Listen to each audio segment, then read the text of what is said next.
ছাত্র জনতার বিক্ষোভের মুখে পদত্যাগ করে ভারতে আশ্রয় নিয়েছেন সাবেক প্রধানমন্ত্রী শেখ হাসিনা। এরপর একে একে গা ঢাকা দেন তার দলের মন্ত্রী, এমপি, নেতারা। ফলে নেতৃত্ব শূন্য হয়ে পড়েছে দেশের বৃহত্তম রাজনৈতিক দল আওয়ামী লীগ। এ অবস্থায় ভবিষ্যৎ নেতৃত্ব এবং দলের অস্তিত্ব নিয়ে প্রশ্ন উঠেছে। আরও জানাচ্ছেন এসআই রাজ। গণ আন্দোলনের মুখে প্রধানমন্ত্রীর পদ থেকে পদত্যাগ করে আওয়ামী লীগ সভাপতি শেখ হাসিনা দেশ ছেড়ে যাওয়ার পর এখনও পালিয়ে দলের অধিকাংশ নেতাকর্মী। দলের সাধারণ সম্পাদক ওবায়দুল কাদের সহ দলীয় বহু নেতা রয়েছেন আত্মগোপনে। গ্রেপ্তার হয়েছেন অনেকেই। এমন অবস্থার মধ্যে সামাজিক যোগাযোগ মাধ্যম সহ বিভিন্ন মহলে গুঞ্জন শোনা যাচ্ছে শিগগিরই আওয়ামী লীগের কেন্দ্রীয় কমিটিতে পরিবর্তন আসতে যাচ্ছে।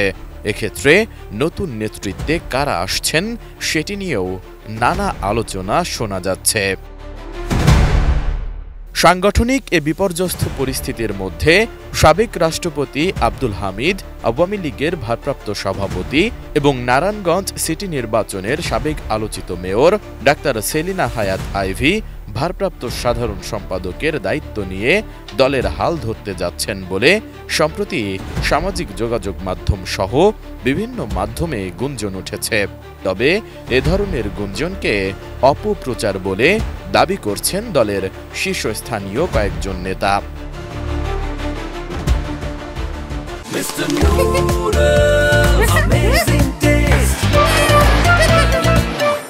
যদি গুঞ্জনই হয় তাহলে এটি ছড়াচ্ছে কারা?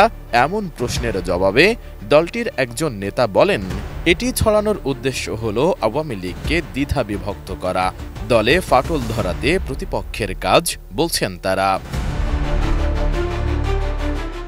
এদিকে শেখ হাসিনা বাংলাদেশ ছেড়ে যাওয়ার কিছুদিন পর ছেলে সজীব ওয়াজেদ জয় জানিয়েছিলেন তার মা আর রাজনীতিতে ফিরবেন না। তবে কিছুদিনের মধ্যেই তার কণ্ঠে ভিন্ন সুর। আন্তর্জাতিক গণমাধ্যম বিবিসিকে দেওয়া এক সাক্ষাৎকারে জয় জানান, অন্তর্বর্তীকালীন সরকার যখন নির্বাচনের তারিখ ঘোষণা করবে তখন অবশ্যই তার মা শেখ হাসিনা বাংলাদেশে ফিরবেন। এরপর একটি বিবৃতিতে গত 15 আগস্ট বাংলাদেশের প্রতিষ্ঠাতা রাষ্ট্রপতি শেখ মুজিবুর রহমানের মৃত্যুবার্ষিকীতে শোক দিবস পালনের জন্য নেতাকর্মীদের প্রতি আহ্বান জানান শেখ হাসিনা। শোক দিবসের কর্মপরিকল্পনা নিয়ে জেলা পর্যায়ের নেতাদের সঙ্গেও তখন কথা বলেছিলেন আওয়ামী লীগ সভাপতি, যে কল রেকর্ড সামাজিক যোগাযোগ মাধ্যমে ছড়িয়ে পড়ে।